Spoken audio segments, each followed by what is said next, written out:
Okay, so let's start with the question that you put in the chat.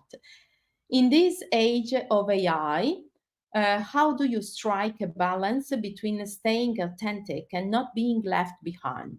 Basically, how can I safely use AI in research writing? First of all, I really would like to state it very clearly. AI is a powerful tool we can use to improve our writing, but it does not substitute our creativity. Okay, so machine did not take over brains for now, at least.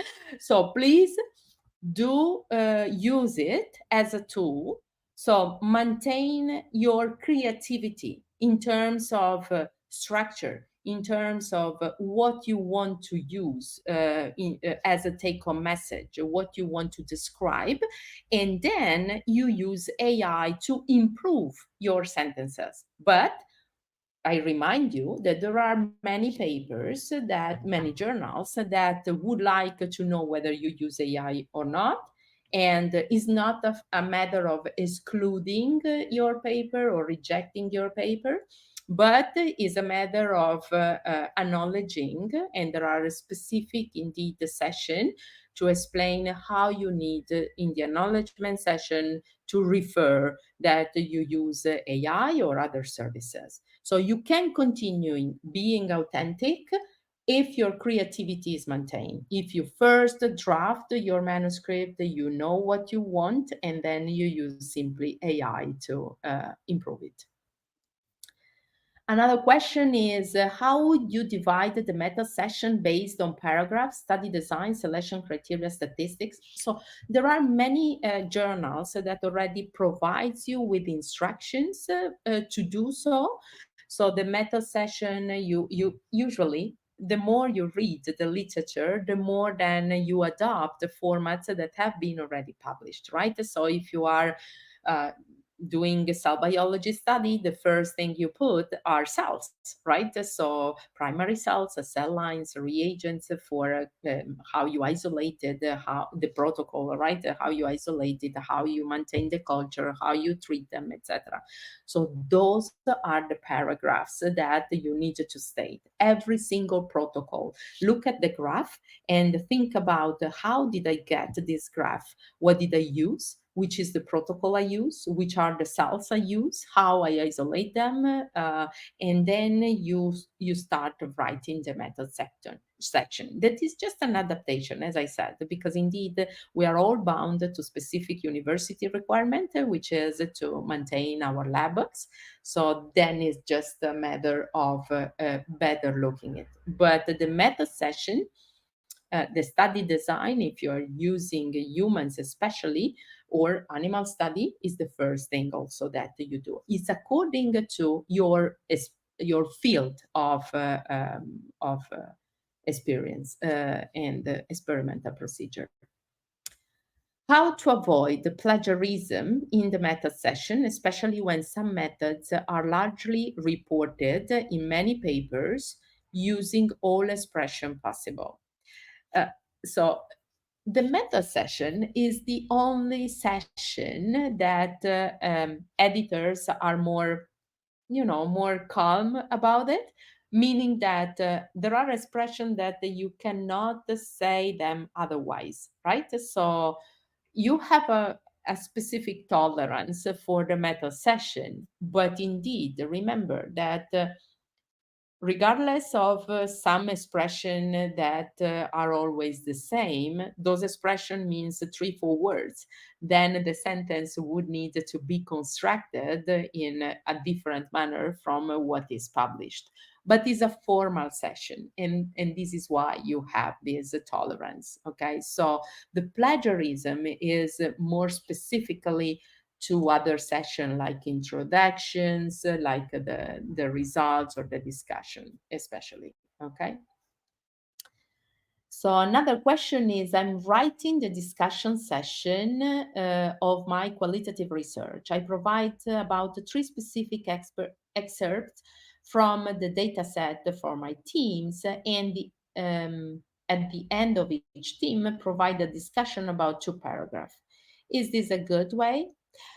So Yes, you need also to see. So, if this is a manuscript, you have specific rules that you are bounded to, right? So, in the discussion, you always need to start narrow.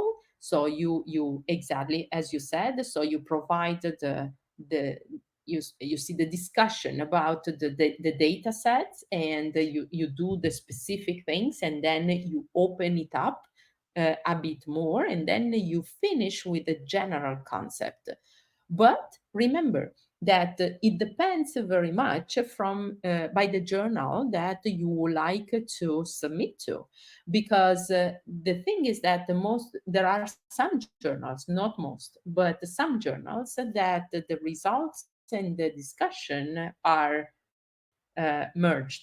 Okay, so my advice to you is please look at papers that they are in the journal that you want to publish, that are analyzing different data sets, and try to get some suggestion of how to apply those procedures to yours specifically, because it will allow you indeed to um,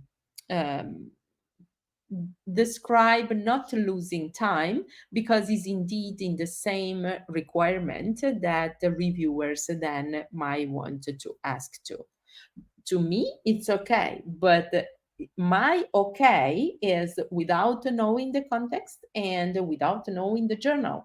So yes, that it can be all right, but okay, so try always to verify those kind of items. I'm writing a review paper and have made a descriptive table to show different study, but it's really confused in the discussion session as the table are already descriptive. Then what should I mention in the discussion session?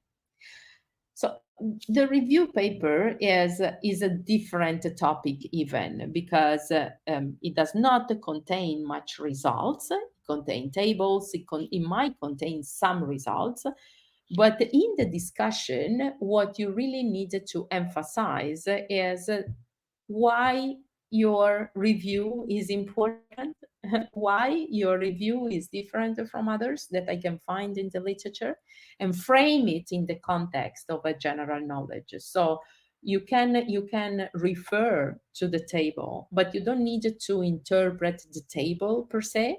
What you need, since it's a review, what you need to do it is to say why your table is different from someone else's table, and which is the gap that better fit. Okay, so, and again, so always read and become the more knowledgeable people about the specific topic. Any suggestion of websites where we can change the format or resolution of our figure? Well, so there are specific software to do that, and I will always advise you to do so. A specific from Adobe, for instance, the Illustrator is one in the AI format, is indeed one of the format that is accepted in a journal platform, and then you can indeed manipulate the resolution. Photoshops as well, but remember that you can change filter settings just if it's in the entire figure. Do not do it at just the specific pieces, right? Because the first thing that the journal will do is indeed to check if you manipulate the figures. Okay, so be careful with figure filters like the brightness or the contrast, etc. But the resolution of the figure is really to do it with the Adobe, for instance. Okay, and the many programs that contain. If you are in doubt, also request the service of a specific expert. And I reminded you that indeed the Editage has a big family, not simply on the inside, but also on the outside, because we are over 2,000 2,000 researchers that you can always rely on. Okay, so there are also tools that the Editage is providing that are not simply more accessible, but even more friendly to use, especially for student and early researchers, like the graphical abstract and the MTG. So those are really tools that I recommend to explore in the Editage platform, because as I said at the beginning, there are many different services that you can rely on for your paper. Another question: the information on how patients is recruited is the first sentence in the result session, or it is more appropriate to methods session? So that you add it in the method session, because how you do that study, how you recruit patients is a methodological procedure, and you also need to insert the ethical compliance. Do not forget that, okay? Otherwise your paper will be immediately coming back to you requesting that information. I will take more other three questions, so just to try to finish up on time. We will get a certificate. So yeah, then I will, all the questions regarding certificate and presentation, you will receive an email from the Editage. Do not worry about that, okay? And you can also rely on the amazing team of experts. As a PhD student, how many publications are expected probably before submitting dissertation? This depends very much on the requirement of your university. So I really encourage you to explore this item with your university, because it varies from state to state and from university to university. So I might give you an answer that is more based on European continent rather than other continents where you might also be located. We always write the paper with the following session: results, discussion, and conclusion. In the conclusion session, we plan to include the theoretical implication, practical recommendation, and research limitation. Continuing comment: what should be done where there is no institutional review board? So I continuing comment, I don't find your continuing comment, but I remind you that the structure depends very, very much on the instruction for authors, okay? When there is no institutional review board to get ethical clearance, then you need to ensure that there is also no state governmental board that might give you that. Sometimes university do not have, but an internal board, especially the smallest one, but they need to refer to governmental regulation to pursue, for instance, animal or especially animal model and review models.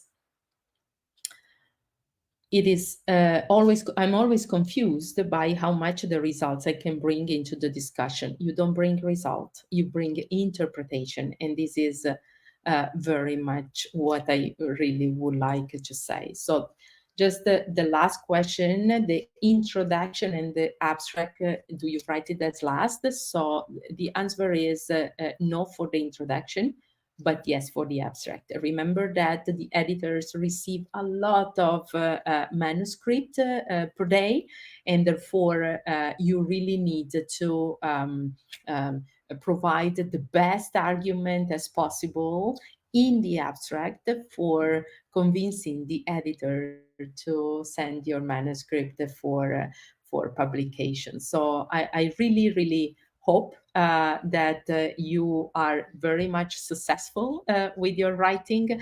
I will be happy to clarify more topics that you might write the Editage to recommend the Editage to address, and we are here for you all together, the Editage team. Okay, so just take advantage of us to improve your career and to be successful. Okay. Good luck with your work. Bye bye. And thank you very much for your time. Bye.